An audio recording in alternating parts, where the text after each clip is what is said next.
buscando sin descansar. No hay sosiego a mis lamentos. ¿Por qué no vuelves? Dime por qué. Regresa, madre, regresa pronto. Ya no soporto este dolor. Mis hermanitos, los más chiquitos, al ver que lloro, lloran también.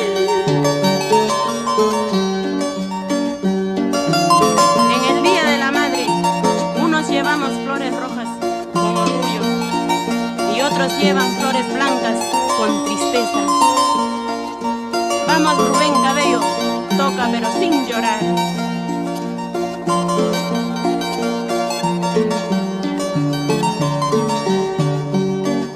¿Por qué, Diosito, eres injusto? Te lo has llevado a mi mamá. ¿No ves que ella es quien cuidaba? Buscaba algo para vivir, que alegre